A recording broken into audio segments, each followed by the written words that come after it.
What's up, everybody? Welcome to the Horror Heads podcast. I'm Rich Mallory here with my co-host Jerry Lorenko. Fucking hype tonight, Rich. Yeah, I'm really hyped too, and I'll tell you all why in a couple of seconds. You can follow us on Instagram at Horrorheads Podcast. Email us to horrorheadspodcast at gmail.com. You can listen to this wherever podcasts are available. We do highly encourage you to watch this on YouTube. That way you can see all of the mayhem that happens and how drunk we all get. As our fans know, we do tend to drink a little bit on the show. Like, subscribe, do all the things. So the reason why I am really excited today is we have a special guest. Ben Scrivens, owner of Fright Rags, is here. And not only is Ben here, Ben sent us some bourbon to do a bourbon tasting. Ben is a huge fan of Penelope bourbon, which I've drank on the show before, but never the vintages, or I don't know how you describe it, but never the type that he sent us. He sent us the really good shit, and I think I drank the cheap shit. So really excited. So Ben, thanks for coming on, man. Absolutely. Thanks for having me, guys. I two things I love are bourbon and horror, so this is great. Yeah. So for those of you who don't know Fright Rags, it's basically a company that sells a lot of really cool horror merch. So t-shirts. Jerry's actually wearing a shirt now, I believe it's from Fright Rags, an Amityville Horror shirt. Like hats, collectibles. They have like Texas Chainsaw Massacre coloring books. So we'll get into that. We'll get to know Ben a little bit more and kind of like let us know kind of, his experience in the horror world. If you could look behind him, he's got two Halloween posters and a sleepaway camp poster, which is really cool. We are going to talk about, the movies we're going to talk about tonight, we're going to do a direct compare of the 1978 John Carpenter Halloween up against the Rob Zombie 2007 Halloween remake. And we've never actually done a direct compare on an original versus remake, so this should be kind of fun to get into that conversation. I just talked a lot, and I want to stop talking and I want to start drinking. So Ben, you sent us two different variations of Penelope. You want to tell us what you got there, and then we'll start sipping? Sure. So, well, I'll start with this one. So this is a barrel strength aged 9 years. So this is, I believe it is 4 grains. So it's corn, rye, wheat, malted barley. It is considered a straight, it's a blend of straight bourbon whiskey. So you guys, I'm sure, know this, but bourbon is at least 51% corn. It's aged in new toasted oak barrels. This is age stated at 9 years, so it's a little bit older. So Penelope, if you're not familiar, is they're an NDP, so they're a non-distiller producer, which means they source bourbon from other companies and then they age it, they do their sort of thing to it. And the funny thing about them is they were sourcing all of their bourbon from MGP, which is one of the biggest bourbon distillers or whiskey, I should say, or spirits distillers, and they're based in Indiana. I mean, most 95% of bourbon, I think, comes from Kentucky, but MGP is a huge producer of spirits and whiskeys and things. So Penelope actually started out and they were buying all their whiskey from MGP, and then MGP bought them because for like 110 million, like 2 or 3 years ago. Yeah, right, so we got to start saving if we want to. And Penelope only started in, like, I could be wrong, but it's like 2016, 2017, something like that, maybe even later. So I started getting into them a few years ago. I was into bourbon prior to COVID, but I got really into it during COVID. Like a lot of we drank a lot more during and COVID. I went a little nuts. I befriended a guy down the road who owns a liquor store, and I was dropping a lot of money every month. Brilliant. I still have about, I think, 120 bottles in my collection right now. But Penelope, I really gravitated towards, and it was actually able to do a store pick with that store of our own bourbon. Wow. Penelope. And Penelope, I talked to one of the owners. He sent us several samples of barrels they had, and we picked one. He's like, this was the favorite at that point that they had ever done. And again, this was 5 years ago. I got to get you guys a sample of that. I was going to send that out with these, but I have to go I have like one bottle left that I got to go crack it open. But but basically we didn't sell it ourselves. We sold it at the store because we don't obviously have a liquor license, but it was only 175 bottles produced and it sold out in a week. Wow. About 5 years ago. And then Penelope took off from there. So anyway, that's my long-winded way of saying I really do enjoy all bourbons, but Penelope is one of my favorite brands. And this one is aged 9 years. And then the other one I sent you guys is it's a a barrel strength. It's a store pick from a store that's near me that does really good store picks. And this one it got the barrel number on it's 551, whatever. It's char number one, and it's a heavy toast. So that's how long the barrel sits in the flames when it gets charred.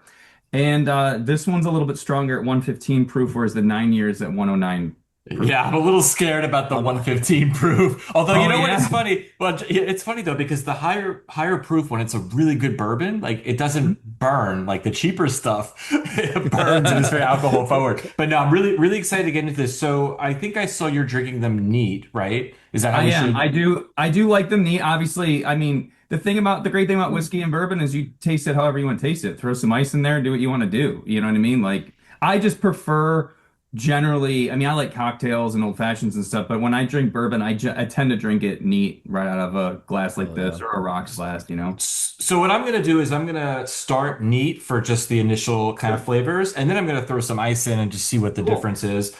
You have a really cool bourbon sipping glass. I don't have a bourbon sipping glass, but I do have two Halloween Oh, hell That's yeah. perfect. rocks glasses. No, that dude, I'm that's excited. great, man. So I'm That's celebrating great. here. So I'm gonna pour mine. It looks like you already have poured, so I'm just gonna remember the higher proof is on the right. I'm Yeah. just gonna. Yep. Whoops, I am hold on. sniffing You got to the tell me nine-year right now. what you're getting All right, out of the hold on. nose. Let me pour these first. Getting something. I mean, definitely that caramel right off the top.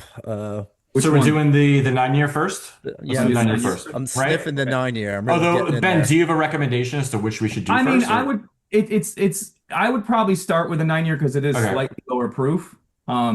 Even though it is, I think you're gonna. I tend to on the nose get a little bit of that age on there. The other one is age 4 to 5 years, so it's a relatively young bourbon. And this is a straight bourbon whiskey where this is a blend.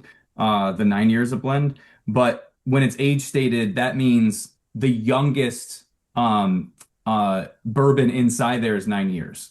So meaning it could be older than that. Some of those could be older than that, but they would age state it at the youngest possible. If it's a blend, obviously, if it's a single barrel or something, it's going to be aged what it is. And this actually says this is 85% corn, 10% rye, 2% wheat, and 3% barley. So that's the 9 year. So you're gonna get it is gonna be obviously way more corn forward. Yeah, so what I'm smelling is I'm smelling, and I noticed this before you said that it's like a sweet corn, almost like a candy. Like if it was like corn was like mixed with sugar and candy, as well as the alcohol. I am getting the Yep. the ethanol. So fuck it, let's cheers. Let's That's take awesome. sips. Cheers, Cheers. guys. Oh, definitely. So it's funny. It does have a burn right away. You feel that Yeah. immediately, Oh, and it Kentucky kind of. going. Oh, I like It's that. going. I like that. I'm gonna use that. Yeah. So I definitely get a burn early on. I'm still tasting the sweetness. I mean, it is delicious. Um, but that burn is staying. That's Yeah, interesting. that's a long burn. And honestly, it's I thought I was gonna get a sweeter taste based on the nose, but Mm. definitely Yeah, the getting palate's a little spicier than you would think. You think I think that's the word I'm looking for, like a peppery almost kind of. Yeah. and it's funny because normally, like a rye would lend more of a spice character to a bourbon or whiskey, but I think what you're also tasting is the is just the higher proof, you know. Yeah. Yeah, I'm getting that like a clove too. Like that's what I'm picking Interest up. on Yeah. the palate or on the nose. On the palate. I like that, Rich. Yeah. You know, I think it's really funny, Ben. Anyone tuning in right now, they're like, God damn, the horror heads are fucking being all sophisticated, doing a nice whiskey tasting. And like they're gonna fast forward like 40 minutes later on, and we're gonna be like guzzling bourbon. Like, what the hell happened to these guys? Yeah, we're trying to take it easy right now. It's so difficult to not just like destroy this glass right now. But I'm gonna put ice in it because I am gonna start sipping it. Yeah. And I'm gonna see like what the differences is in a little bit. Yeah. But I'm yeah, ready to that's move really on good. to the toasted. I'm gonna Sure. first take a sip of water. All right. here.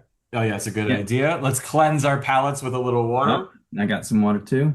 Let's get into the. So I this is- what- I get so what- something very distinct on the nose here that I'm wondering if you guys will pick up. For what, the the barrel toasted? strength. Yeah, the toasted. This is so different. This is sweet and delicious. This is So like this cake. is oh, it doesn't tell me the breakdown What other is this? than This tastes, this smells like cake. so I'm You know what's getting interesting? This one has yeah. like a much lighter, like I'm not, and I don't have a great sense of smell. I'll say that right off the bat. Like it's just not there for me, but I don't really smell anything. It's like the other one has a distinct Yeah, smell. I'm not picking up anything on the smell. you're right. The this one it's a little muted, but I'm getting in not in an offensive way, but I get circus peanut. Peanut. And Wow. I get that from some bourbons, and I Hmm. don't know. I honestly have never pegged it down to a certain blend or like, oh, if it's this much barley or whatever. But I That's get, interesting. Like a cotton candy almost. yeah, a little it's definitely it's almost, it's honestly, it's like a Very sweet sweet. oak, which Yeah. is, it makes sense that it would be like that. But Man, I have to try this. This yeah, smells do it. so All right, delicious. let's cheers. Cheers. Cheers Cheers. again. Cheers. Oh my God, that's Whoa, amazing. you can feel that. You can feel But the 115 proof on that one. but it hits Oh like right in the man. back there. Yeah. Wow. That. That lingers a little bit. That's got a longer finish. Mm, So I'll be honest, I don't know if I've tasted anything like this before. Hmm. wow. Yeah. I'm gonna tell you right now, the nose and the palate's way different. So I'm trying to. What are you tasting, Jerry? I'm just getting a lot of alcohol, Yeah. Definitely getting that little which isn't a bad ethanol thing. up there. I thought I was gonna taste something a little sweeter, but it's like a muted kind of. I don't know, let me Sometimes, I don't know if you guys have ever done this, and I know, Rich, you're gonna be putting ice in it, but if you just put a couple drops of water in something, it can really open it up. I've done that with a lot of higher proof stuff where I'll be like, okay, this tastes good. I mean, I've got stuff that ranges in the 130s, and mm, I'll be sipping it. Oh, I've never Yeah, and seen that before. I'll be sipping it neat, and then I'll be like, and some of the times it can get, I mean, you feel that Yeah. burn, but I'll put a few drops of water in it, and I'll be like, oh wow, and it probably mm. proofs it down to like 120, Oh, 115, nice. in that area, and it mellows it right out. But yeah, I've got a couple. I've got a rum that's 140 Woo. and it's delicious. It is so good, but you got to be careful because Yeah, and I'm gonna say this is still burning from when I took that sip a it's a few little, minutes ago, which is a yeah. definitely long burn. And I'm gonna say my amateur tasting can't really put words to like what I'm tasting right now. I'm not. It's tough. It's definitely not what I thought it was going to. I thought it was gonna be kind of sweet, but I'm not getting that. I mean, honestly, I get the same character I get from a lot of toasted whiskeys, and the only way I can describe it myself is that it just tastes toasted. If that makes, and I know All that's right, I like so that. Yeah, I like that. I like basic, that. but like there's a quality about a lot of toasted bourbons that I've had, whiskeys that I'm like, oh yeah, I can get that this is toasted, and they're not all like great. I do like this one. I actually have another one I almost sent with this, but I didn't want them to be too close. I have one from the same batch. It's like a different batch, but it's a different char. It's like the same series. Like there was three in a series that I bought together. And you can really they're very nuanced each one, but I wanted something a little bit different to send you guys. That's why I picked the 9 years. Yeah, But this is super different, and I'm gonna say it. I fucking love it. I'm not quite sure exactly what I'm tasting, cool. but I think it's fantastic. Okay, I'm glad Like, you like it. And I'm yeah, just like gonna say, like, even though we just met you, Ben, like 15 minutes ago, you're like, we want you on the show every week. I'm ready. Because you keep mentioning, oh, I want to send you this. Yeah, you can send this and you can come back. So Ben, like, we're gonna get into Halloween and we're gonna talk a little bit Mhm. about again the OG John Carpenter movie, and we're gonna talk about the Rob Zombie movie. But we do want to get to know you a little bit. So Sure. we mentioned again, you are the owner of Fright Rags, which it's fright-rags.com. So give us a little bit about like kind of like your journey, like what made you decide to start like a merch site or a merch store? Like what kind of obviously you're a horror fan, I could tell by the posters behind you, but would love to know a bit about kind of like where you came from, like etc. Sure. So, I mean, I've been a horror fan since I was a kid, and we'll probably get into this as we talk about Halloween, but it was October 30th, 1981. That's when I brilliant. became a horror fan because that's when NBC showed Halloween for the first time on television. And that was the NBC Friday night movie, and I saw that at 4 years old, and ever since then That I was was probably too young, Ben. I just want to point that yeah. I out. mean, it's funny because the story goes we used to live in downtown Rochester, and friends of ours owned a deli, and they lived in like the back and upstairs of the deli, Oh, cool. and it was that Friday night, and we went over for like a party, and I'm the youngest of four, so my brothers and my sister, they were hanging out with our friends' kids, but they didn't have any kids like my age. And so they were all hanging out. My parents were, I think, like playing cards and drinking coffee or whatever, just doing what they do. And I'm like, I'm bored. I'm literally 4 years old. I'm like, Mom, I want to go home. And my mom's like, just go watch TV, like, go. And I just meandered over into the living room area, and I literally sat down in front of this console TV, like 2 feet away from it. And I'm not kidding you, Halloween just came on. Amazing. And because it was like 8 o'clock, 9 o'clock, whatever. And I watched all the entire movie. And I don't think my parents had any idea what I was doing. And they didn't know. So I remember, and this was again 81, home video had just started coming out. We just bought a Betamax because Oh, wow. Rochester was actually like a testing town for Beta and VHS to see which one people wanted. Well, we got Beta. And I would go to video stores and look for these movies. Like I would just, obviously I liked kids stuff, but like I was looking at like the horror section going like, I want to see a movie like I saw that night. And so as I got a little older, I started watching these movies. And by the time I was about 9 years old, my parents ended up signing the back of my video card because every time I went to the store with my friends or by myself, I wanted to rent horror movies and they'd have to call my parents for permission. And they Oh. totally fine. Just let him rent whatever he wants. They literally signed the back of my card. I had carte blanche. So the whole point is I was a horror fan, and a couple of my friends were into it, but I was like the one that was into it. I was the kid that would just get it all these movies and watch them. And anyway, so fast forward, as a kid, I was also like a teenager, I was also into like I don't want to say fashion because that's not what I mean. It's like I was into like weird shirts. Like I remember going into Hills and they had this white shirt with a Gilligan face on it, right? And I was like, That's awesome. that's cool as hell. Like I want to wear that, right? And there was one with Florence Henderson's face and it said "Mom" from Brady. Like that's cool. Like it seemed to speak to my sense of humor, and I liked skate culture and bike culture and that type of thing. So I ended up becoming a graphic designer. I went to college for graphic design, and when I got out, I had gotten a job and I moved in with my girlfriend. We were in an apartment together. This is early 2000s, and I was bored because I just wanted a way to let off some creative steam. I was working in a small laptop bag company. It was like 3 people, literally 3 people. So I was Wow. doing a lot of work. I was web design and product photography and print collateral and all these things. And in my free time, I just kind of messed around on my computer and whatever. And I wanted to do something creative. And I spent a lot of time on forums, like horror forums. This is pre Facebook and MySpace and all that, and engaging with other horror fans. And I found a couple forums that were people making like the coolest replicas, like Michael Myers masks and Jason hockey Oh, that's masks, and cool. Freddy gloves and stuff. And I remember thinking, oh my God, this is so cool. Like I want that stuff, and I went to I don't know if you guys know, but like there was this forum called Night Owl Forums, and this guy Justin Mabry ran it, Was and that he was that on AIM?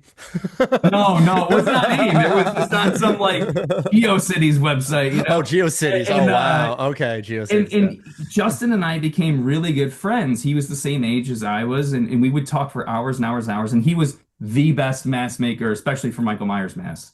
And I just remember thinking, this is the summer of 2003, and I remember thinking, I want to do something, but I didn't know what to do. I didn't know how to sculpt masks. I mean, I'd done it before, but I had no real skill, not like these guys.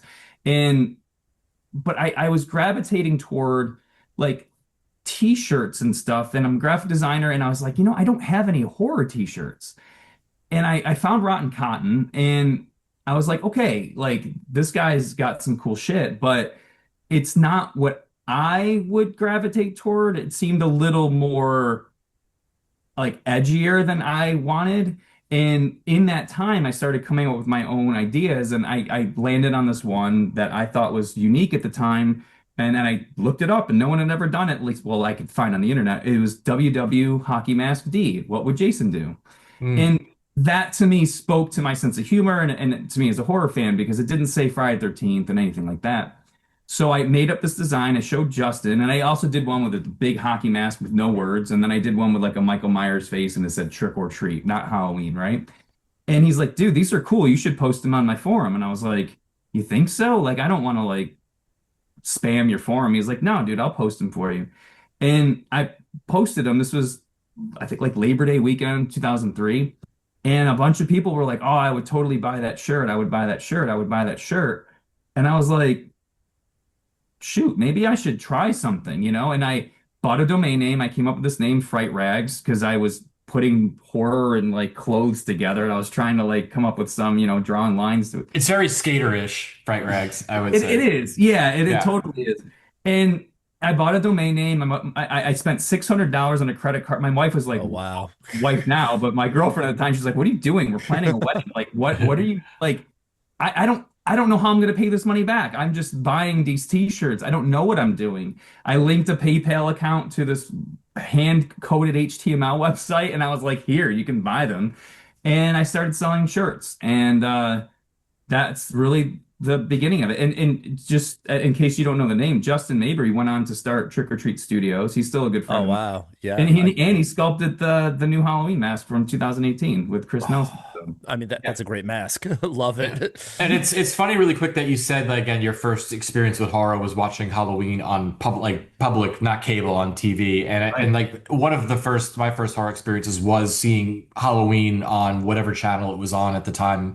And I never it's funny it wasn't the first horror movie I saw straight through because I'd always catch it in the middle like I'd always pick it up at like a certain time or whatever and I think probably anyone that's like over 40, like seeing Halloween on regular TV is probably your first experience with horror Yeah. because there wasn't a lot, and like I didn't really wasn't going to my parents weren't like renting me movies at the video store yet. So like that was my experience was just turning on the TV like at night, like holy shit, what is this? Yeah. Really exciting time, yeah.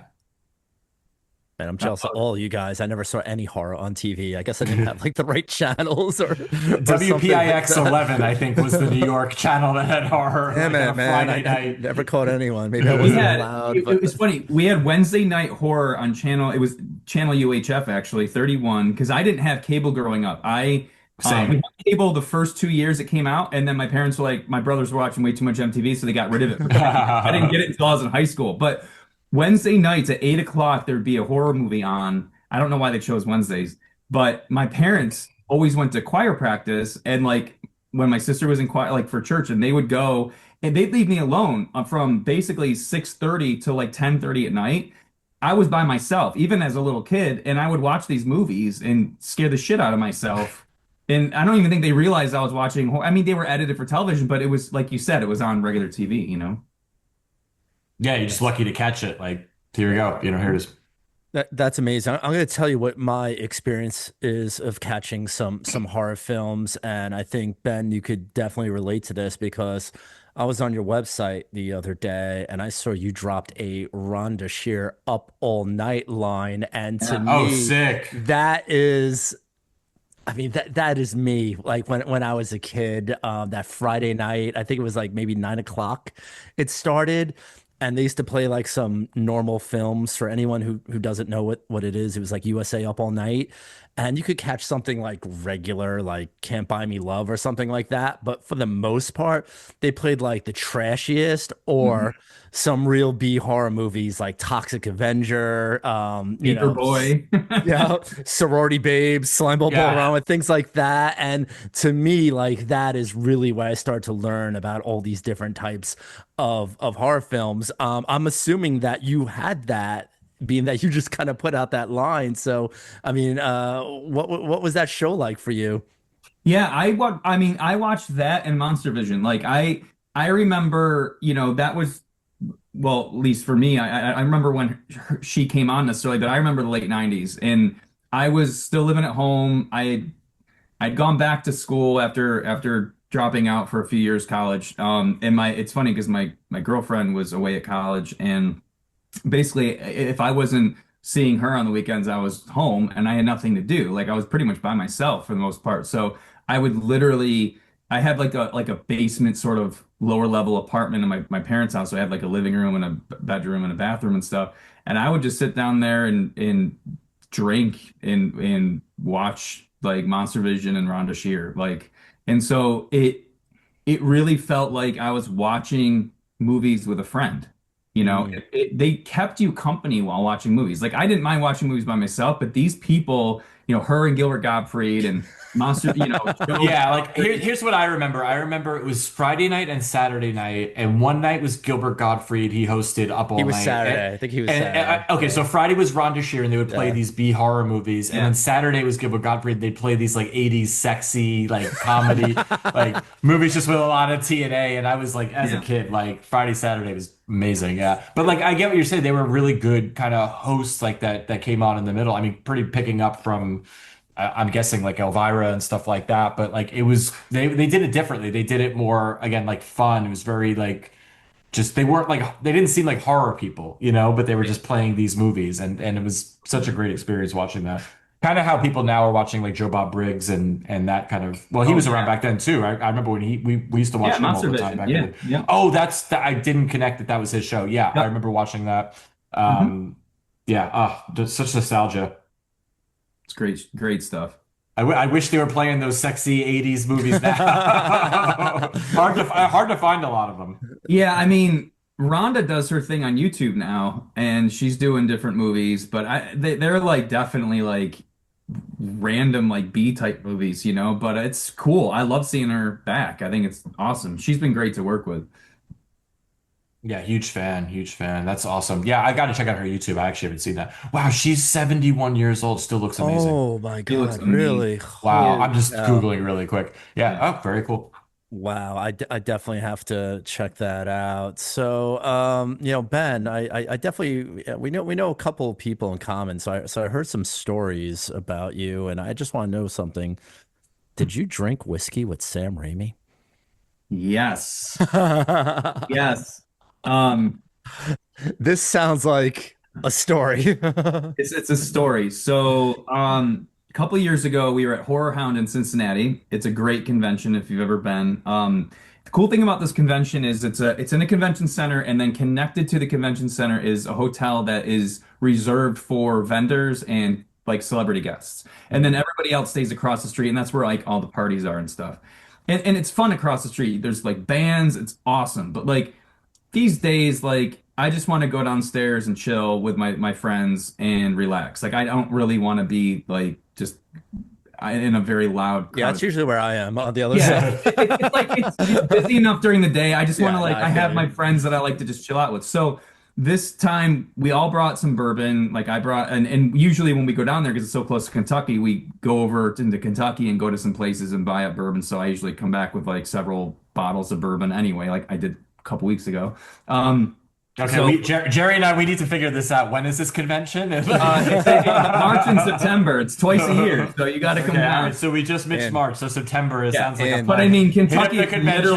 literally 15 minutes away, so I'll, it's- Okay. I'll buy my flight. So yeah, just before you get into the story, oddly enough, me and Rich were supposed to go to Kentucky, do the whole trail thing, but COVID hit, and, and yeah, so it was just like so kind of ruined it. And we went 2 years ago, actually, almost exactly 2 years ago, with my buddy's 50th birthday, and we spent 3 days there doing the Bourbon Trail and everything. That's all I can. It was, yeah, it was. We incredible. should do the show remote from there. Oh That's my what I God, did. yes. all right, now we're putting things together. Okay, All right, anyway, back to back to whatever Sam we were talking Raimi. about. Sorry Sam about Raimi. Oh, you're good. So I'm just thinking about bourbon and So we usually get there Thursday night and set up, and that night, usually not many people are there. You see a lot of like celebrities coming in because you're right there next to like the check-in desk. You're like, oh, that's that person, whatever.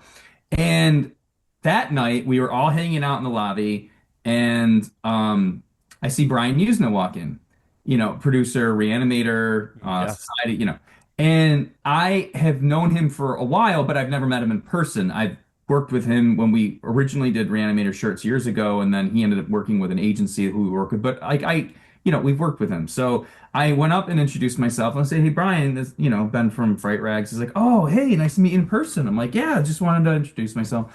And he's like, "What are you guys doing?" And we're like, "Oh, we're drinking bourbon." He's like, Mind if I join you?" I'm like, "Fuck yeah, of course. Like, go ahead." So he sat down for like 3 hours telling us stories. It was incredible.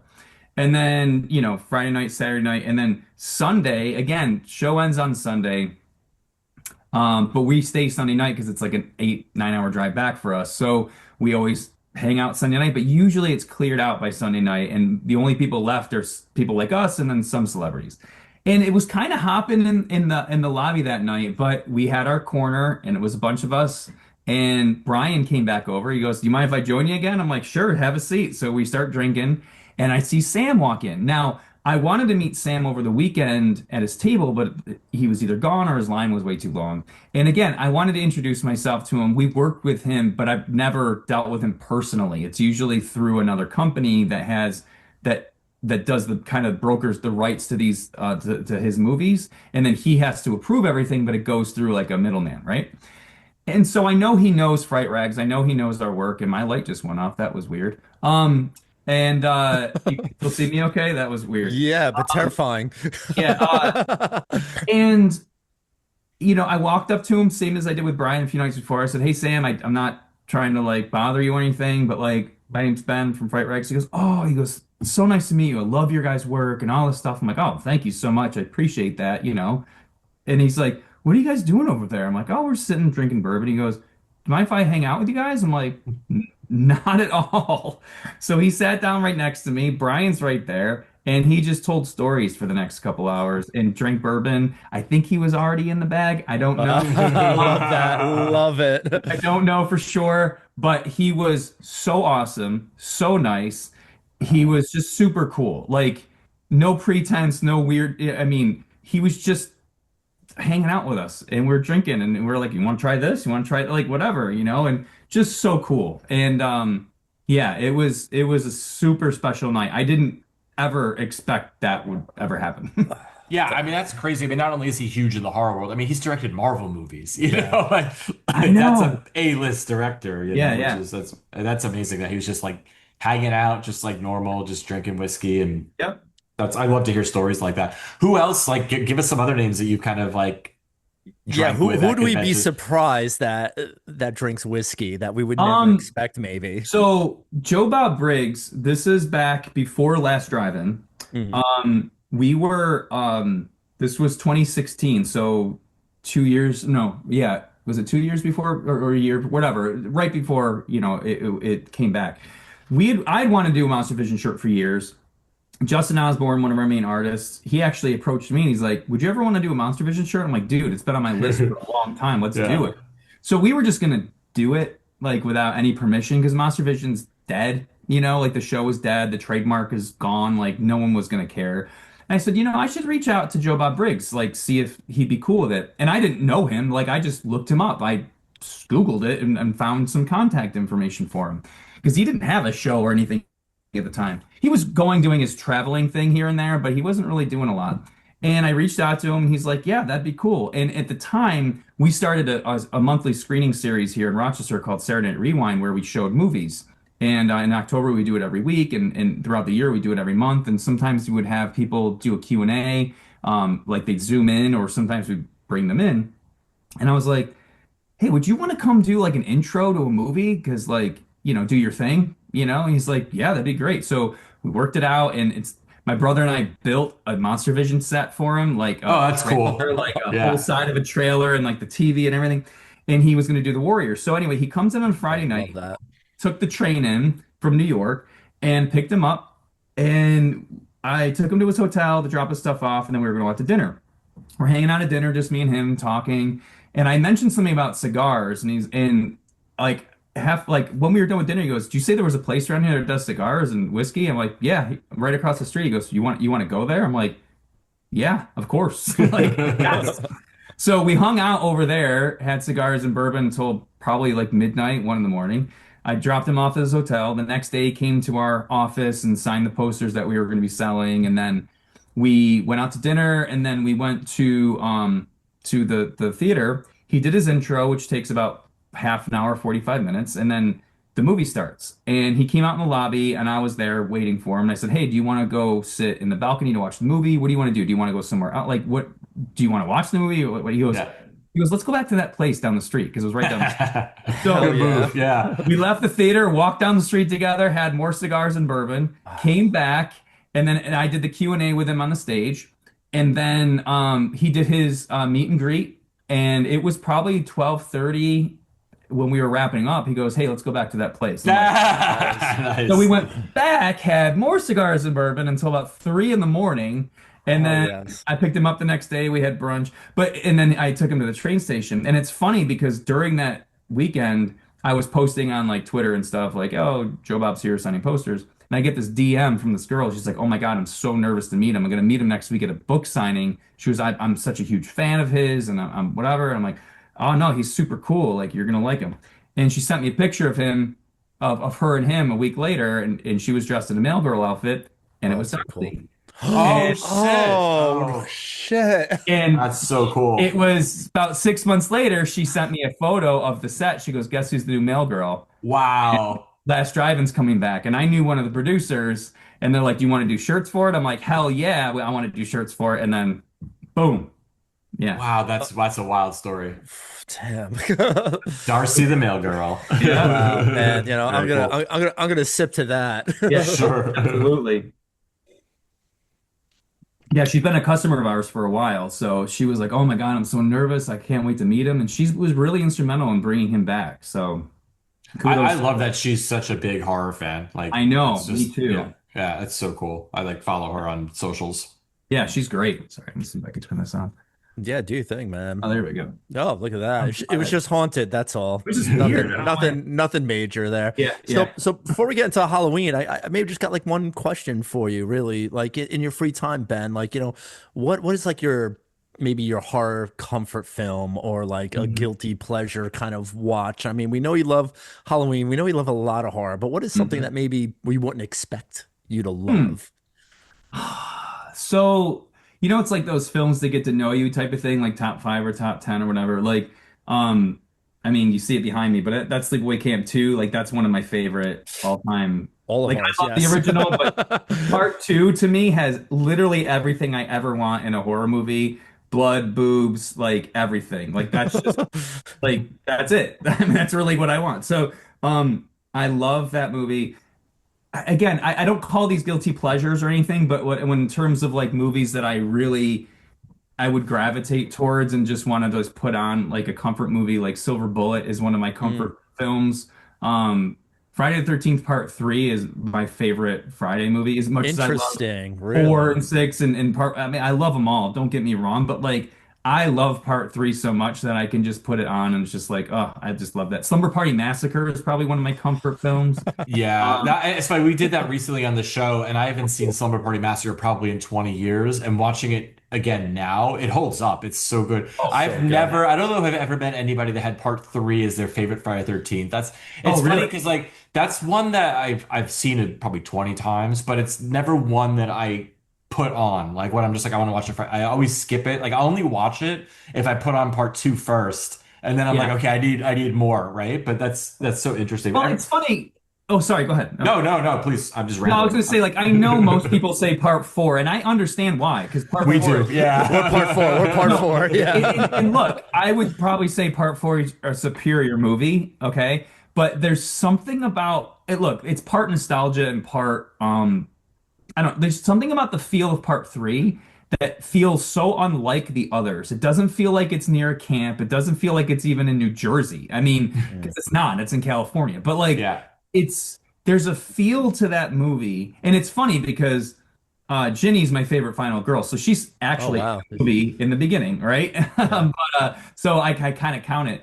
But it's funny. I rented that so much as a kid at my mom and pop store down the street that I had that little card for. I mean, I rented other movies too, but I would always rent that movie. And when they were going out of business, in 2001, 2002, I think it was 2002, I went there and I asked about buying that movie, and she's like, "Well, let me see when the last time it was rented out." And it was last time it was rented out was by me. And she sold the actual VHS tape to me for $7, and I still own it, and I love it. But I don't know, there's something about that, and it's funny because Larry Zerner, who played Shelley, he's become a friend of mine. We use him for legal services a lot, actually. So like we'll get on the phone and talk about stuff and whatever, and I'm like, this is crazy. Like Shelley is giving me legal advice. He's This a is lawyer. Is yeah, that what you're saying? He's a lawyer? Oh yeah, he's my an God. entertainment lawyer. Yeah. Yeah. I worked on a short film with that he acted in, and I Oh, like got to talk really? to him a little bit. It was a long time ago, but yeah, I remember being like that he's a lawyer now. Yeah. But yeah,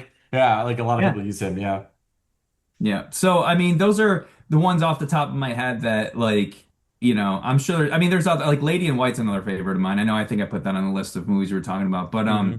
But yeah, that's yeah. I mean, again, there's a lot of others, but those are the ones I think of the most.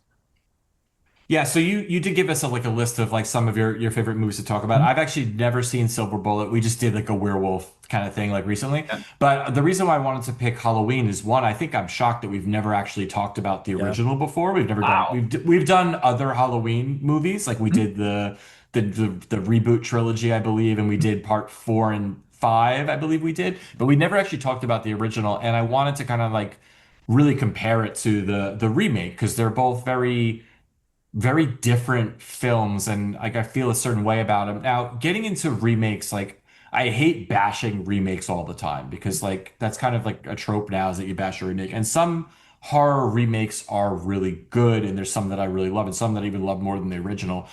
But it's so tough with this one because Halloween is not just like it's such a masterpiece, it's such a classic. I have nostalgia for it, and seeing what Rob Zombie kind of did, like he did it in his voice and his vision, but for me it falls so short compared to the original, where I'm kind of almost like I wish he just would have made like a different film. Like he's so creative, and the characters he creates are so good. And I just wish he didn't touch Halloween. I get why he did. It's huge Yeah. property and made a ton of money. But so we're gonna kind of like talk and compare about them just really quick for anyone who's like not really familiar with Halloween. I'm sure you're like familiar, but maybe people haven't seen it. Really, the plot of kind of both of them is 15 years after murdering his sister in Halloween night. Michael Myers escapes from a mental institution and returns back to the town he grew up in to kill again. Now, in the original Halloween, what people forget is he really was just stalking babysitters. And the reason why he kind of fixated on Jamie Lee Curtis was she's kind of the first person he kind of saw when he comes back to the town. And he sees her and her friends, and then he kind of stalks them and kills them one by one. They didn't introduce Jamie Lee Curtis being his sister till part 2, and I have strong feelings about that. Like I feel like it kind of takes away from the movie, but that became canon up until the recent trilogy they released. Rob Zombie's movie, it's clear from the beginning that the person playing the Jamie Lee Curtis role, oh, why can't I think of her name? Scout. Laurie Strode, what's her name? Oh, the girl playing was Scout Taylor Compton. Scout. Yeah. Yeah, Yes, yeah. who plays Laurie Strode. It's very clear from the beginning that she is Michael Myers' sister, and it's a little weird that he kind of comes back to kill her. But that's kind of one of the main differences. Again, is kind of looking at it like he was basically taking that. The other huge difference for me as to why the first film is so superior, and we'll get into it a little bit more, is there's really no backstory on Michael Myers. You Mhm. see him really briefly when he's probably like 6 or 7. He kills Six. his sister in an iconic kill scene, and then you don't see him, he gets locked up, and then he comes out and he starts killing again. The Rob Zombie movie creates like a whole backstory for Michael Myers. The first 45 minutes of the movie, I think, are dedicated to it. He comes from an abusive family. It's very clear that the environment kind of made him a killer. And I love movies where it's not explained why the killer kills. They just do. And that just makes him so much more scary and just interesting. And that's why one of the main reasons why the remake kind of falls flat for me is it spends way too much time on the backstory, and I kind of get really bored very quickly, and then it kind of takes away the scare. So I'm going to stop there because I just kind of went on a long rant. But kind of, Ben, knowing you're like a huge fan of the original, has nostalgia. How do you feel about the Rob Zombie remake? Positive, negative? Like, what are your thoughts on it? It's hard because I'm with you. I don't like to just bash remakes, because I think there can be merit. I mean, look at The Thing. The Thing was a remake, and I think it's Yeah. universally beloved, film over the original, or at least just beloved. Yeah. So, and the other thing is, I appreciate Rob Zombie as an artist. I really appreciate that what he does, and he does to his vision. You don't have to like it, you don't have to love it, but you can respect the fact that he makes what he wants to make, period. So I respect the hell out of that. And so the fact that he thought of Halloween in this way, I don't bash it because it's what he wanted. So that's fair.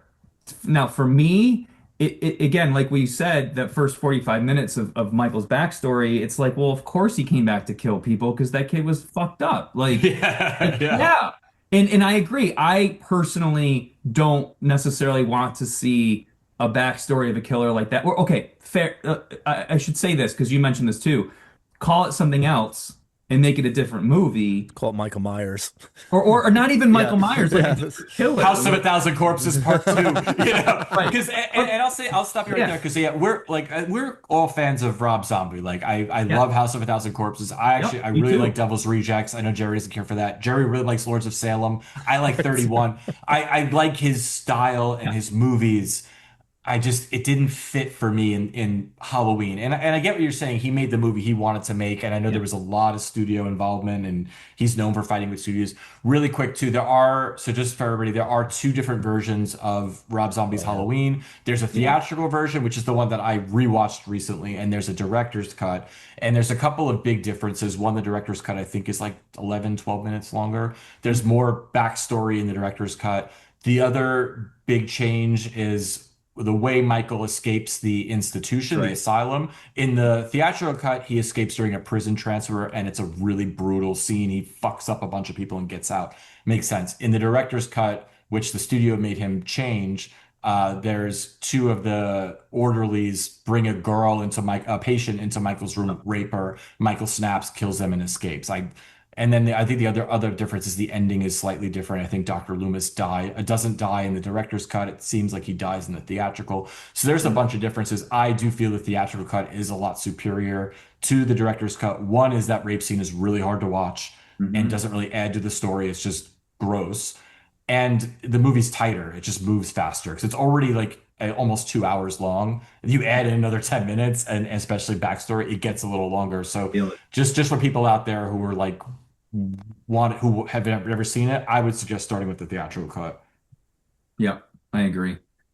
Yeah, I mean, I liked them for what they were. I don't revisit that one that often, or really ever. I mean, I have revisited it a few times, but like when September, October come around and I want to do my Halloween rewatches, I generally don't throw those ones on, one or two.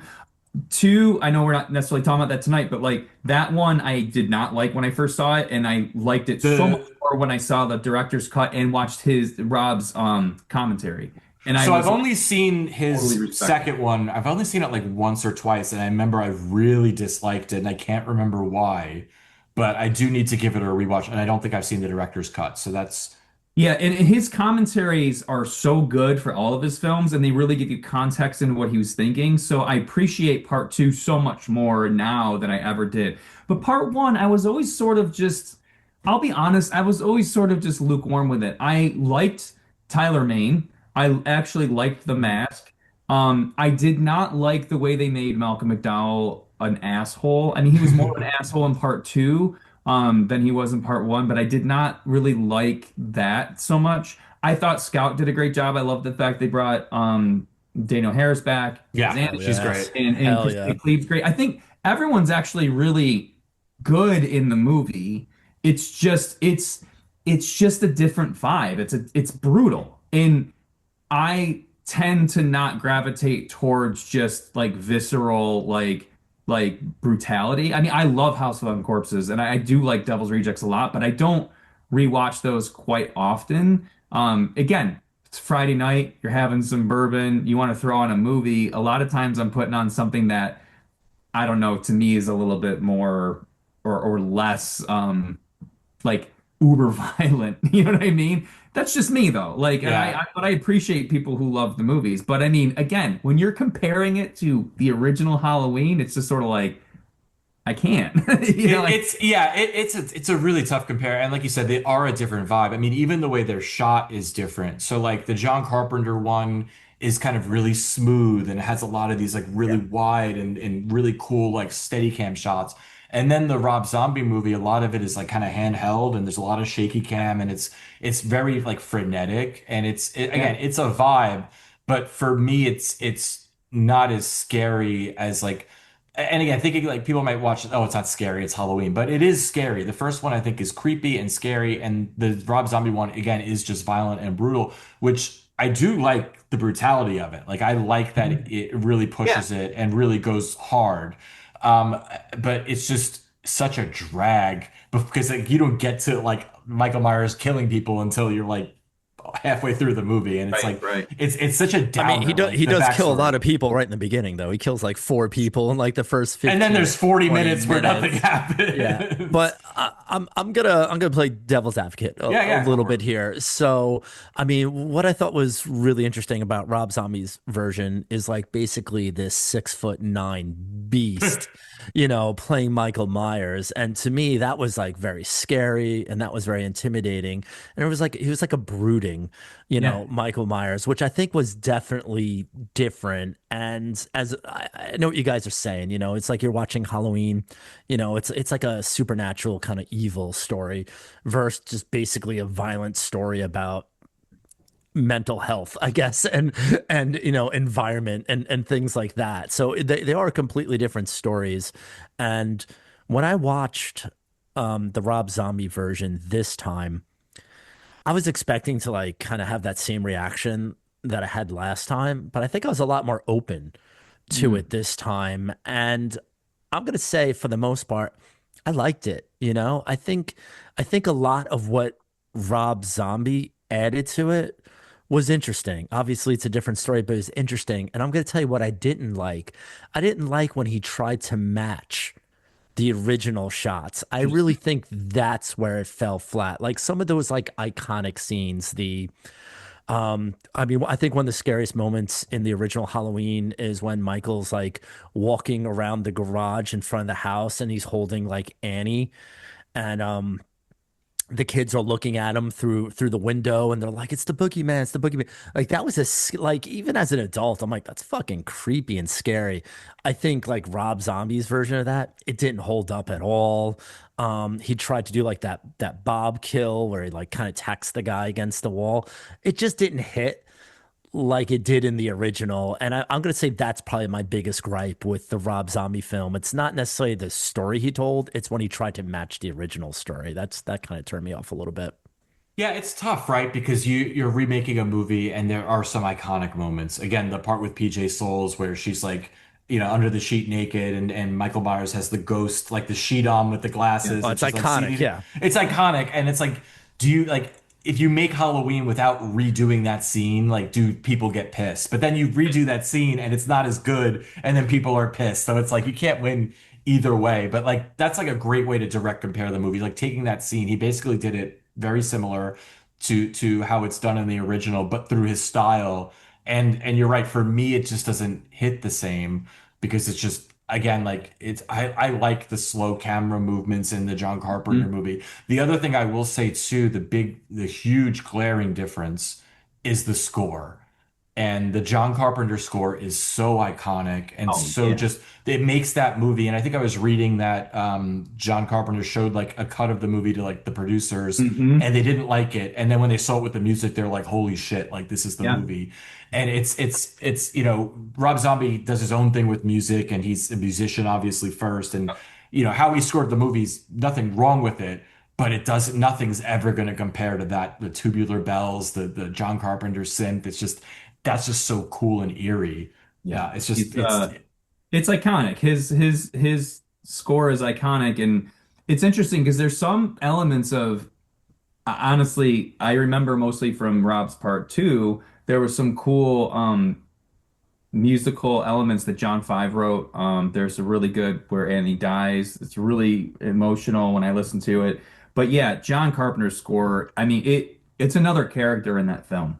I mean, it really is. Whereas I can't think of when I think of Rob's Halloween, I don't think of the score necessarily, at least other than the main theme. But like, I just yeah, it's again, it was during that time too. It was also during, I mean, mid 2000s. You're kind of dealing with his height of he was coming off of Devil's Rejects. I mean, there were still a lot of Saw movies coming out. I think Hostel 3 was probably coming out around that time or two.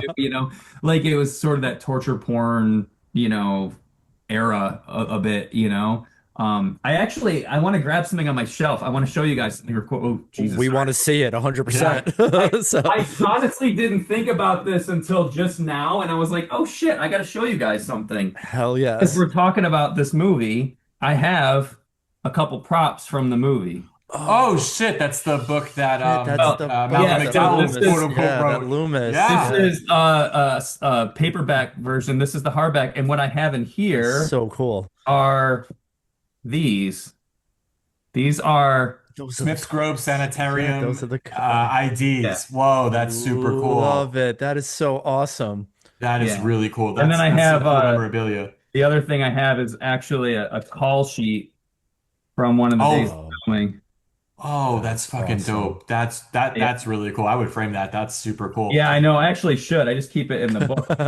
And it's funny, these books are actually yeah, like they have an image of Michael in the first part. I think that's supposed to be Michael. And Is it a real book or is it just it's a have real book, but it's like this is the paperback is An Unexpected Man, it's called. Oh, okay. Some random book. And then this one is I think it's Bridge over Madison. Yeah, Bridges of Madison County. So these are just like slapped on here. Yeah. But Does have the jackets on there. I've That's had these amazing. for years, but these are from the film. So it's pretty, That's yeah. That is that's really so cool. awesome. So I have a pretty interesting story about this time that I was watching Halloween. Ben, I was so fucking psyched that you were coming on the show and we were going to watch Halloween. I took it upon myself to ignore all the versions of Halloween I have, and I wanted to buy like that 4K Ultra HD, Yeah, yeah. version of Halloween because I'm like, you know what? This film is really going to excel in such a great format. And I want to watch this, as good as I could watch it in the sharpness that I want, right?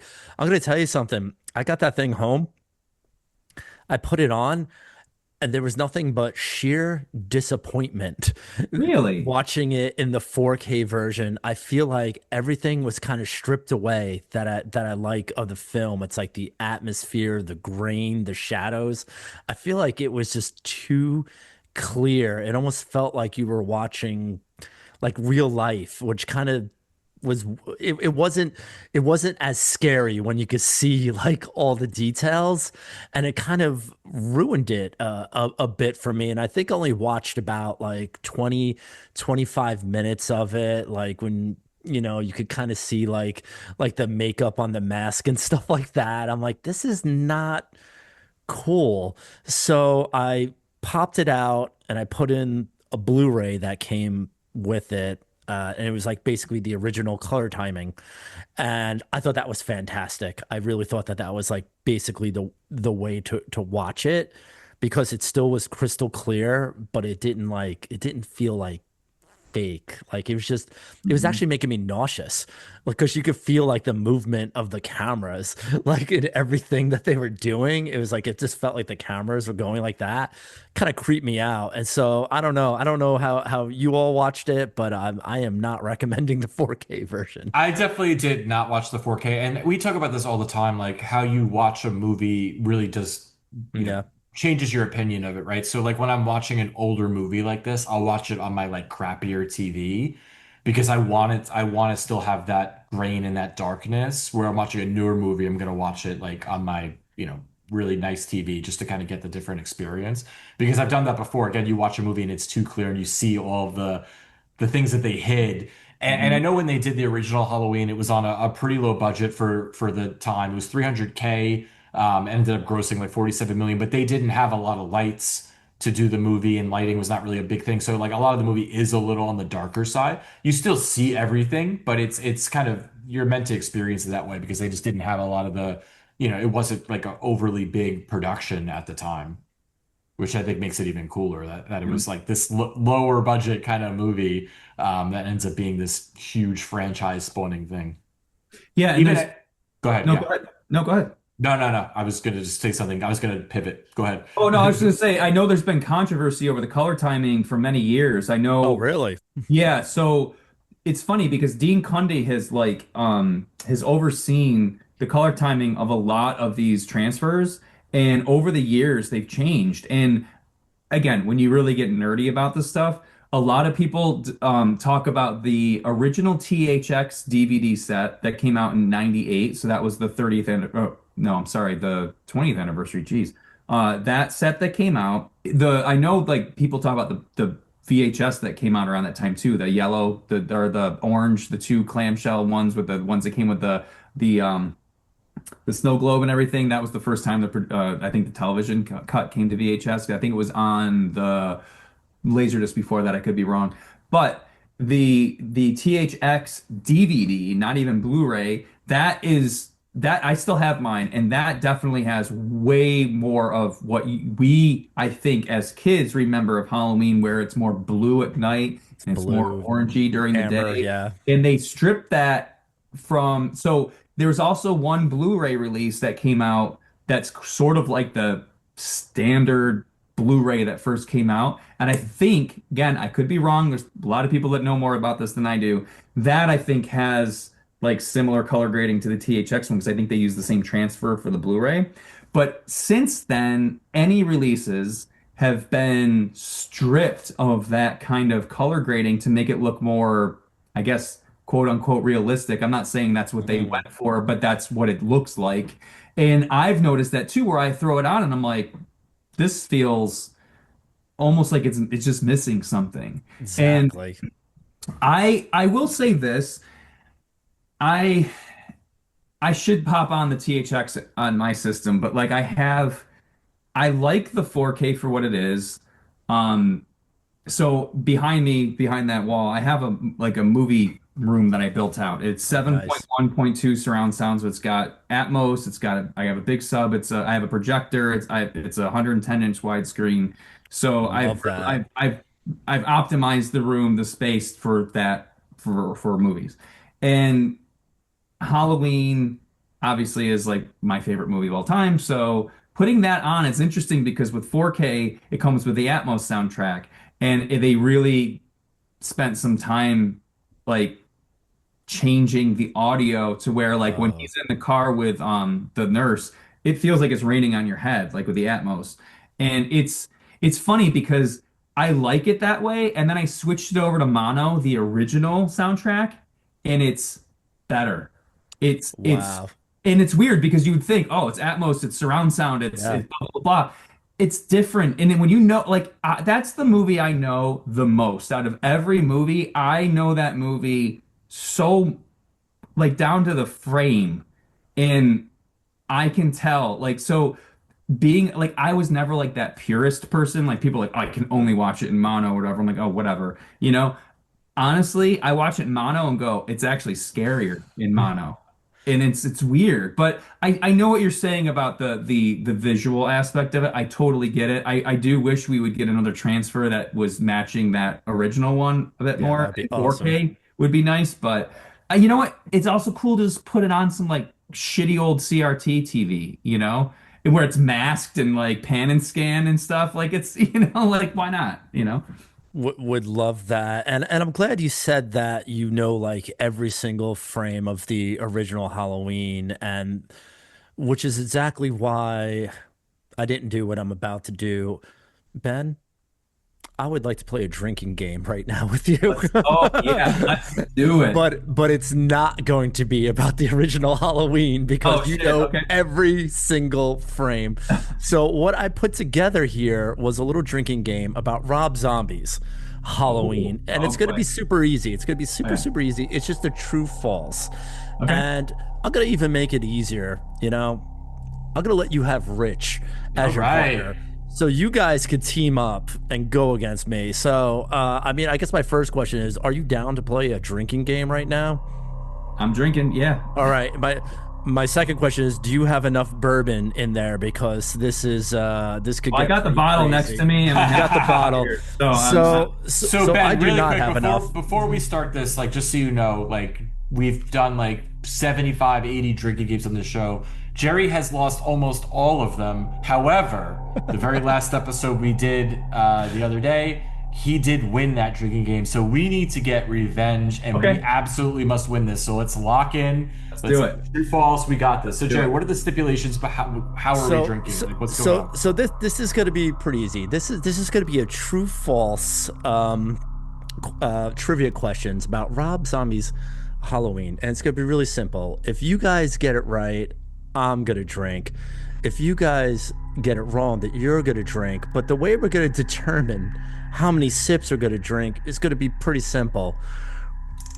We're going to use the Wheel of Death. Oh, Jesus. So fans of the show know what the Wheel of Death is. For everyone who's turning in for the first time, Jerry has a carnival style wheel, and each slice of the pizza has a different number on it, which is going to correspond to the I'm numbers. gonna let you get a good look at it, Rich. What Yeah.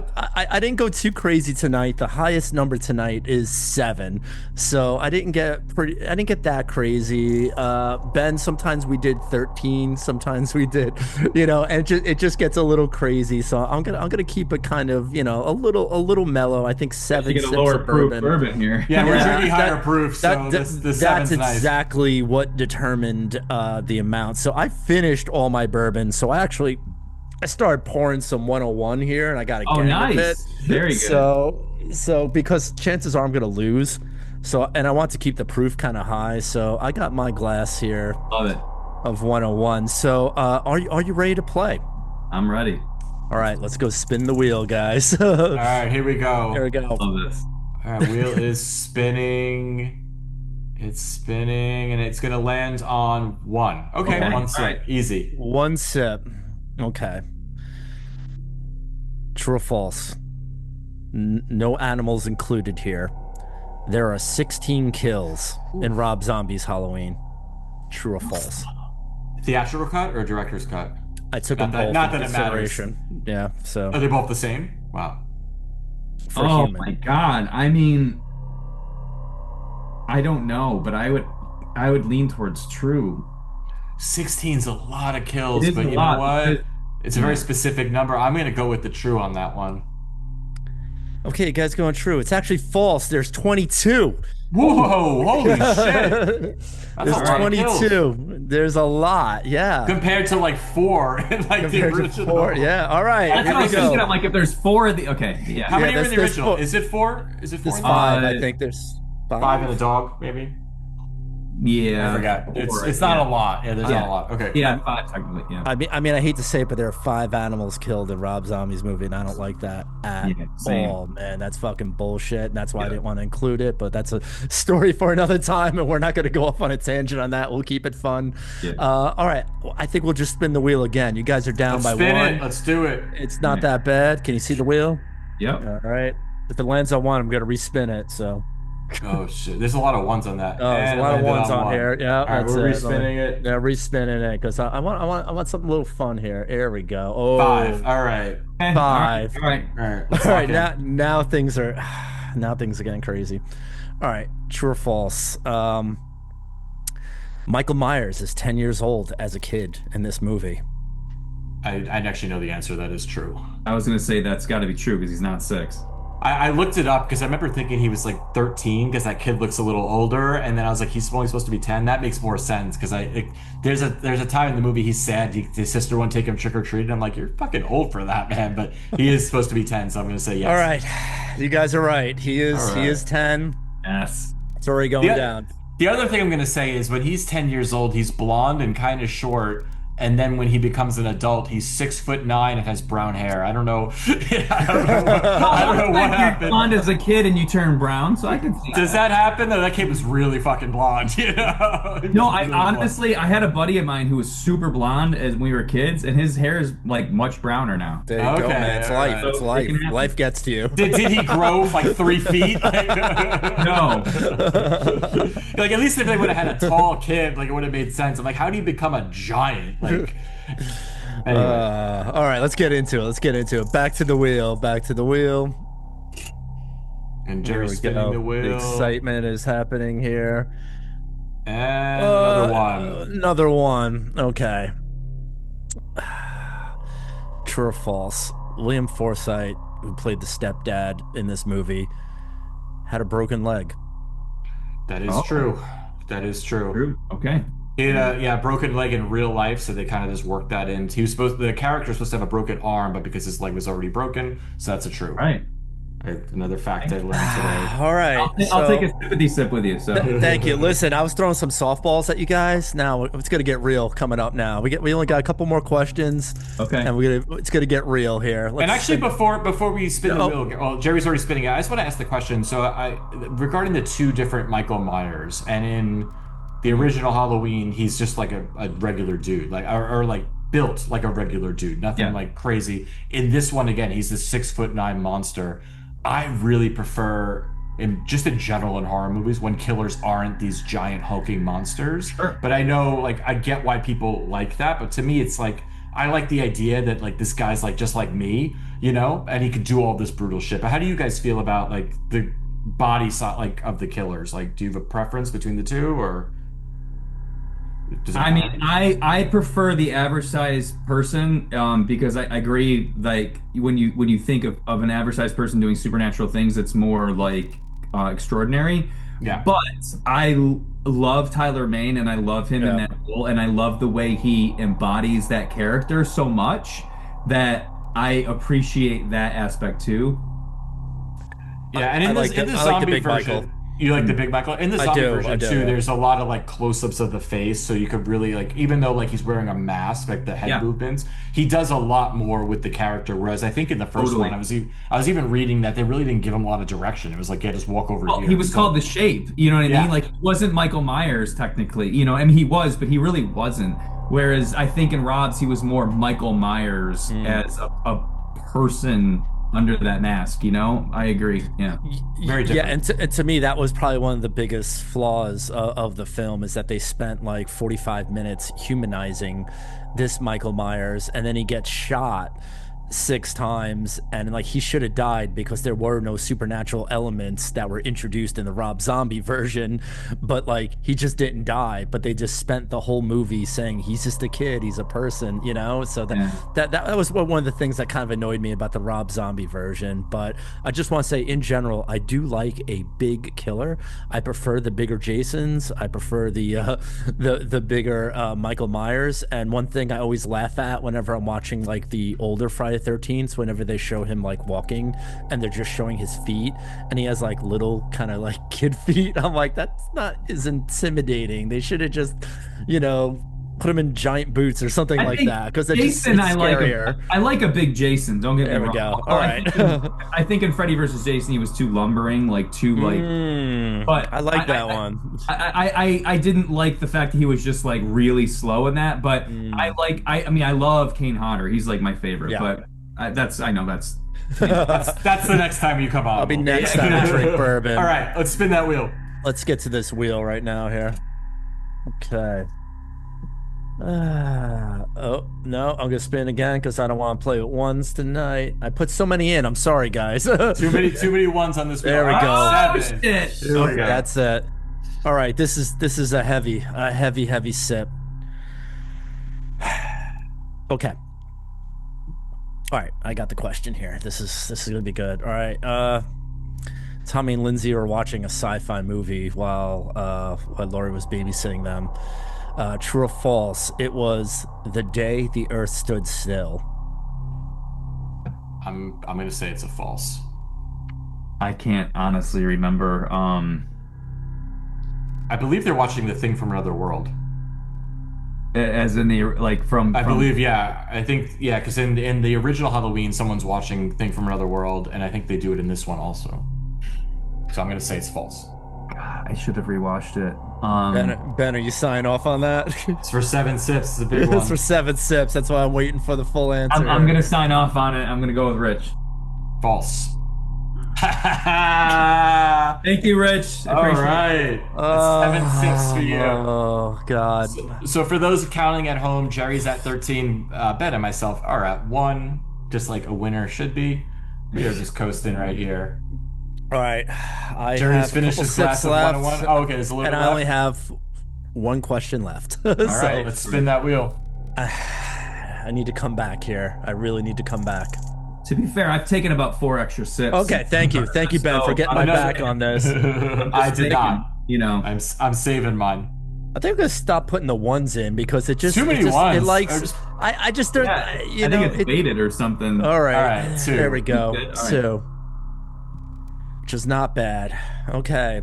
One of my favorite parts in this film is the Joe Grizzly guy, who is that truck driver.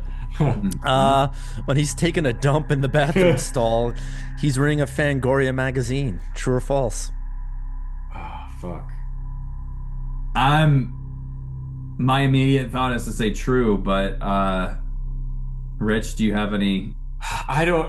My initial gut is to say false. It just feels like a weird thing. I don't picture Rob Zombie doing that, Yeah, but I don't know Agreed. for sure. It just seems like a weird thing for Rob. I feel Yeah, like he I would have honestly- something bizarre. He would have him read. Like I don't You want to know go what. false? You want to go? I do want to go false. Let's do yeah. false then. I'm good with you. I'm good. And you fucking talked him out of it? How the hell does it work? What was he reading? Read a porno mag. Oh, shit, that's right. Okay, I remember that. Yeah, Ken Foree, man. He's Yeah, he's in the movie for maybe 2 minutes, Oh. but he's hysterical in those 2 so minutes that good. he's in So the movie. good. No, you know it's funny because I remember him reading something and I was like, I remember it sticking out in my head, but yeah, you know what? Porno makes so much more sense. Yeah, I mean that's what you man. read when you're taking a shit, right? It's a Well, and it's what Rob Zombie would make someone read. So Yeah, I mean, exactly. you're absolutely right. Yeah, thank you, Rich. Damn it. Well, you guys won. I lost. So, Ben, you guys Woo! came back and, Hey, I did and 2 delivered sips again. for you, okay? Thank you. I did 2 sips with you. So yeah, I so appreciate getting back to Halloween really quick. So yeah, so I agree. I think the performances are all really good. Everybody's really good in it. Like William Forsythe is really good as the asshole. Like Sherry Moon Zombie's in it. I do think Malcolm McDowell, even though he plays a very different Dr. Loomis, and I agree he is a bit of an asshole, but he's Malcolm McDowell, and he's like kind of, Yeah. he's kind of a caricature of himself at like by this point when he's making films.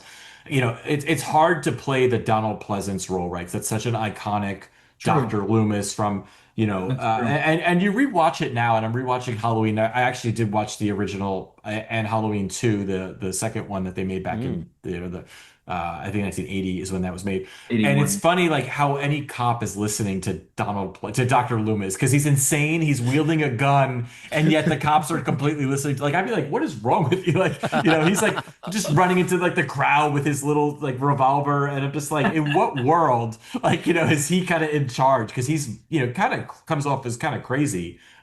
He's obsessed with Michael Myers, basically similar to I guess how Malcolm McDowell would be, but like it's just so interesting like how over the top his performance is, and it is iconic, but very different. The other interesting thing I noted when I was rewatching Halloween 2 is Jamie Lee Curtis is barely in it. She's in it for maybe like 15 minutes, really just like the end part. She's like, because she's kind of in a hospital bed most of the movie, and she doesn't really come out of her thing until like the last 20 minutes or so, which I remember the movie so differently because that's not one I watch very often. I'm Halloween. going to say, Rich, I know you're not a huge Jamie Lee Curtis fan. Not at all. but Not a fan. I'm going to say, as far as like a heroine and a final girl, for me, I don't know if Scott Taylor Compton, I don't know if her character was strong enough. I think I found her annoying at times in the Rob Zombie version. I don't think she added a lot to it. And I felt like all like the supporting cast, I just felt like they were bigger characters. I don't know why. I just didn't love, the Lori in Rob's film, which is, I mean, it was so important, I mean, it's so important. She's gonna be the final girl, and it's really not until like that last maybe 15 minutes where she's just kind of like screaming the whole time. And that end scene, which is brutal, and I think that's what you were talking about, Rich, was that final scene. So I watched the director's cut, and the final scene is she's basically sitting on top of Michael Myers with like the gun, and she's pulling the trigger, and nothing's happening, and then he basically just puts the gun right in his face, and then it goes off. And I Oh, think, that's very different. Yeah. yeah, In the that's how it ends. the theatrical, she does blow his head off. Right. Like Yes, but I think he grabs it. I think that's what makes it different is he actually takes it and puts it in his face. that's Like, weird. yeah, so it's like a statement almost about him, where he's like kind of like making like, he's kind of understanding like, the who he became. It's kind of like an Well, arc, I guess, for the the way, yeah, character, I mean, but the yeah. way Zombie tells this story is just weird, right? So you have like Michael Myers, who's like you get he's a product of abuse, kills Mhm. his older sister, he kills his stepdad, who it makes sense, stepdad's a piece of shit. Then he kills his older sister, which like doesn't really make a lot of sense. Like she was kind of like mean to him, but she wasn't like She was I didn't get. abusive, I would But say. do you think so? I didn't get that thing. I think she just Not to didn't get really want to killed deal. though. I don't know. Yeah, she Yeah, just didn't want to. yeah. She just didn't really want to deal with him. Like, who would want to deal with Right. a younger? But Right. anyway, he kills her, and then he has this younger sister who's a baby who he's like loves, and then he breaks out of the mental institution, kills a bunch of people, and then goes to find her, and then he finds her. I think he shows her a picture, and she doesn't really know who Yeah, he he's is. And then trying to he tries to kill. connect. It's just Yeah, weird though. It's a he's bizarre like doesn't make a it lot was of like a sense. reunion. I feel like it was like he was trying to get like a reunion, but I mean he's so fucked up now. It's been like 15 years. He doesn't like Yeah. she's not going to remember. She was a baby in a crib. She's not going to remember like who they are. She never saw a picture of herself. I doubt she even knows that she was adopted. They didn't really kind of lay that groundwork, so she wouldn't even know that was her. It was and again, this was humanizing him again, and I just thought that was a really strange take that they shot him and he didn't die like when they shot him several times. But yeah, I think it was just a failed attempt though for him to like make a connection, and when it didn't work he's like fuck it, I'll just die. I don't know, it's just a very dark ending. Yeah, it's just weird writing to me. Like it just feels like the script probably went through a ton of revisions. Maybe there was Mm. studio involvement, and then just became kind of like a mess at some point because I a don't lot of know. things don't make a ton of sense. I feel like he like Rob kind of does what he wants to do because like Halloween 2 they got involved, the studio got heavily involved, and he was like fuck it, I'm not gonna do it then, and like they ended up letting him do what he wanted to do. um I think Scout uh was better in the second one. I Oh, liked interesting. her trajectory in the second one because they dealt with her mental illness and they dealt with her depression and they dealt with the fallout of what happened. I agree with you, Jerry, on the first one with her. I don't feel like she had, I don't want to say not enough to do, but I feel like she was maybe misused a little bit because they were just trying to kind of replicate the original film a little bit. Um, Whereas in the second one, it's really all about her, like the aftermath and what she's dealt with this what she has to deal with, and trying to live with this, knowing that she's Michael Myers' sister, knowing like all the stuff that just happened and dealing with that. I really appreciate that film from more of a just a mental health sort of like perspective now, and just sort of watching that whole trajectory of even Annie, like what she had to deal with, and like Mm. they're all kind of fucked up in that second one, you know. But yeah, I don't know if studio revisions had much to do with the first one, only because I know Rob is like he's not really gonna go for that too much. I mean, again, there's only so much he can do, but at the same time, he kind of gets to do what he wants, and he has, he will just walk from a project if he can't get his vision completely across, you know? Okay, So that here's makes the me look at it differently here, then. Yeah. I have the real question here, Ben. So have you ever worked with Rob before? Yeah, no, we know him pretty good Oh actually. wow, really? Oh Oh, wow. We work with him directly on a lot of things. oh, For amazing. House Thousand Corpses. Like it's funny, I've gotten to hang out with him once, which is really cool. He was this is actually kind of funny. He was coming near here in a concert. This is several years ago, and I reached out to him because, again, we work with him like directly. Like we send him our designs, and he gets approval to us. Like, and he's helped us out quite a bit where we've tried to get licenses for certain of his like movies that he doesn't have personally, but like another studio does, and he'll like go to bat for us, and he'll be like like we got a studio really pissed off at us because they wanted a certain amount of money, and we were like, "There's no way in hell." And I wrote Rob and his lawyer. I was like, "Sorry, it's not going to happen." He's like, "Who did you talk to?" I'm like, "It's this person." And then like a day later, they're like, "You got a deal." And I was like, Oh, "Oh that's shit." cool. Love hearing They that. were not like happy about it. And so anyway, I was like, "Hey Rob, like it'd be cool to like actually meet in person. You know, I'm gonna want to go to the show. You know, I already had tickets to the show." He's like, "Yeah, just let me know when you get closer. Um, I'll hook you up with tickets or whatever." I'm like, "Oh, okay, sweet." So it was like a few days beforehand. And he goes, "Yep, go to Will Call. You got tickets, backstage passes, the whole thing." I'm like, "Oh, amazing." So I gave my brother and my nephew tickets because I already was going with my buddy of mine, and we got backstage, VIP thing. So after the show, well, oh, and then Rob goes, "Here's my number in case anything goes wrong." I'm like, "Oh, okay." That's So sick. he leaves the stage. We're going up to the security and we're like, "Hey, I felt like such a douchebag. I was like, uh, here to see Rob, you know?" And they like see the VIP and they're like, "We're not doing VIP like things tonight. We're not doing a meet and greet tonight." I'm like, "Oh, I know. Like, Rob told me to meet him back here." And they're like, "Oh, well, go over there." So we had to go across the stage, went to security, and they're like, "No, you got to go back over there." And like, I was getting the runaround for like Yeah. 15 minutes. So I hated to do it. I was like, I texted Rob. I was like, "Hey, Rob, it's Uh, he goes, hold on." And like within 30 seconds, I see a person just go like motion over to us. We Amazing. walked right through all the security guards that basically pushed us aside, right to the back, and there was Rob. And we hung out for like an hour, just wow. shooting the shit. Love And that. yeah, Was he's that the Alice Cooper tour? no, it was him and Marilyn Manson. Oh, Um, Marilyn Manson. Okay. Yeah, yeah. So, and actually, they're coming back here in August, so I'm hoping to see him again. But he was super nice, super cool.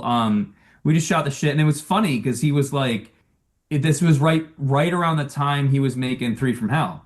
He Mm. goes, "Look, don't go to the studio. Just come to me. We'll do shirts together. We'll do stuff Ah, together." I'm so like, "That's cool. awesome." But I really couldn't do that. I had to go through the studio because it's just that the studio owned the rights. But he was able to help that deal. And it was funny. I was because we work with Universal. I was talking to them one day shortly after that, and it was when he announced his Monsters project, and I was like, "Oh man, I kind of wanted to get in on that." And when I got on the call with our connection there, she was like, "Hey, we just talked to Rob a few days ago. He wants you guys to do shirts for the Munsters." So, and I'm like, "We're gonna add it to your deal." I'm like, "Okay, yeah, I was gonna ask about that," but he already like mentioned us, so I was like, "That's cool." So cool. Oh my So God, that's he's amazing. yeah, he's actually super cool. Like, and again, I really appreciate him as an artist that does what he wants to do, and he doesn't care about like a studio or anybody else. He even told me, he's like, "If I have a meeting in like Santa Monica, I'm not going to it. It's just too much traffic. I'm just not going to go." Like, I I don't. say that all the time, but like Yeah, Santa yeah, I Monica's a know. pain in the ass to get It is a pain. I know. to. And I'm like, I- "Oh shit." Like it's just I like that because he just sticks to his guns. And again, you don't have to like what he does, but you can at least appreciate somebody who's like, "I don't care. I just want to do what I do," you know? Yeah, That's and awesome. look, Halloween is his version is it's a Rob Zombie movie. It fits in with his 100%. other movies. He uses again his cast that he uses Yeah. often. It's got the dialogue that he tends to do. I go back to, but he was tasked with like an almost impossible task is how do you remake a Yeah. what I think is a pretty flawless film that's Yeah. iconic. And he did do it in his way. He kind of told a different story than it's in the original. He shot it differently. And I go back to this, like, would I like his version if it wasn't Halloween? Right. Here's the thing. Like, as a Halloween movie, like, just we rate movies scale of 0 to 5. That's kind of what we do here. As a Halloween movie, I give it like a 2.5. Like, it's like mid for me. It's got some Yep. things I really like about it, but it's got too much that I don't like. I've watched it a bunch of times. Will I watch it again? Yes. Like, I'm gonna put it on. But if it wasn't a Halloween, would I like it more? And I think the same flaws still kind of come up for me in that, like, I do feel like the writing is a little bit all over the place.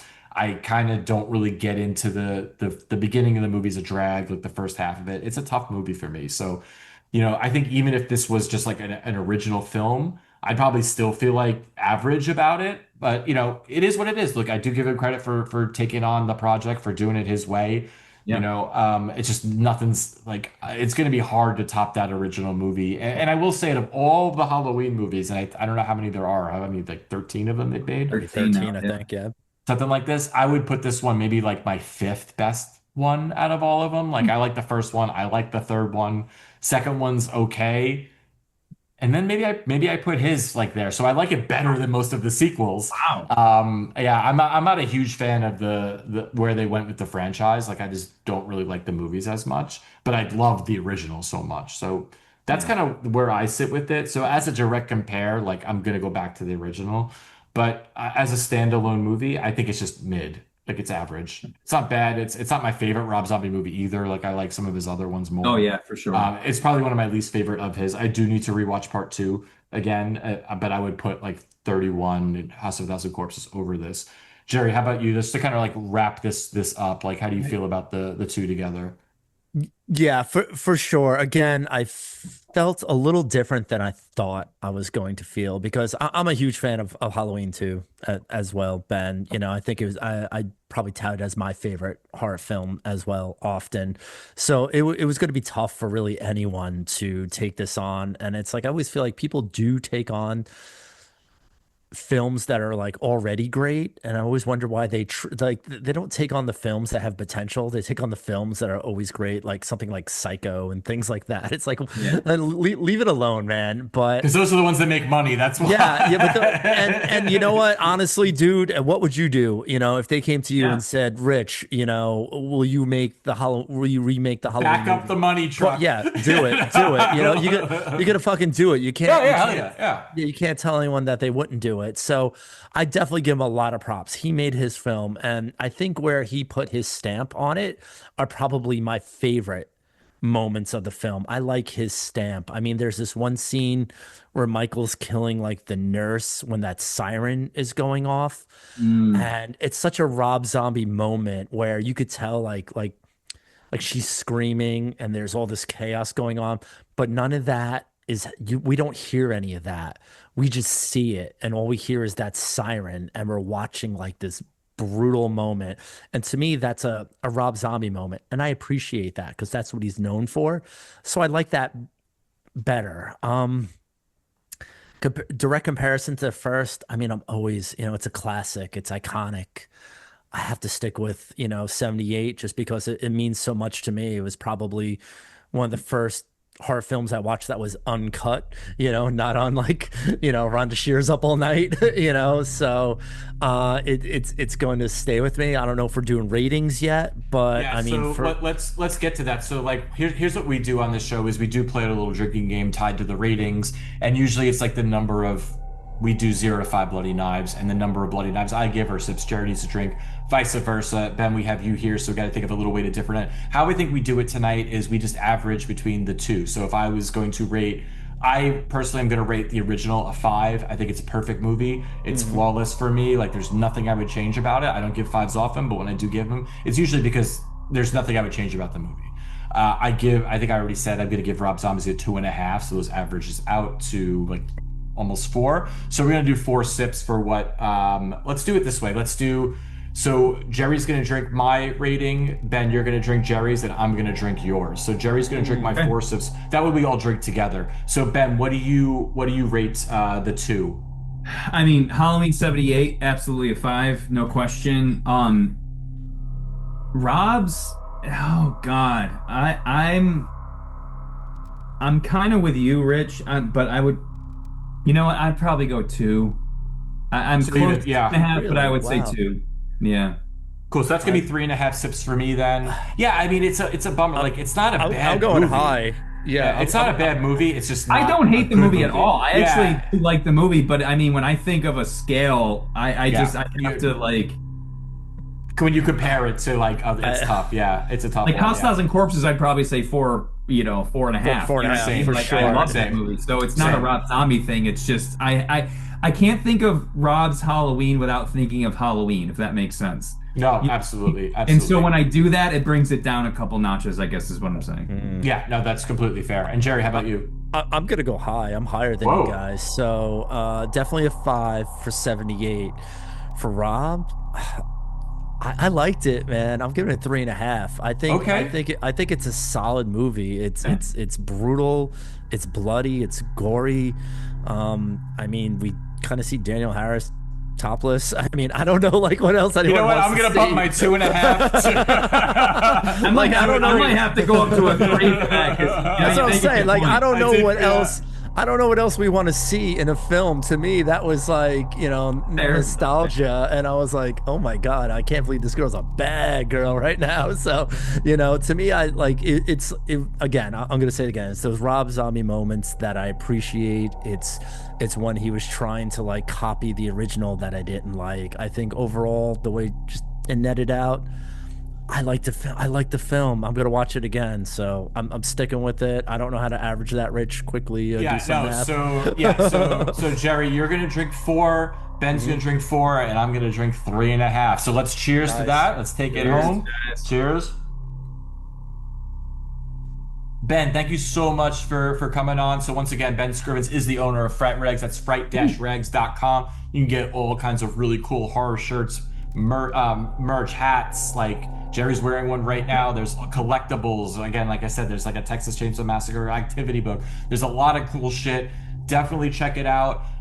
You can follow us on Instagram at Horrorheads Podcast. Email us to horrorheadspodcast@gmail.com. And that's really it. So Ben, thanks again for coming on. Thanks for bringing us some bourbon, guys. getting us lit tonight. And it was awesome. And again, everybody check out Fright Rags. You get some really cool shit there. Highly recommend it. And that's it. So let's just cheers and let's just get out of here. So Thanks, guys. cheers and Appreciate have it. a good night. Thank you.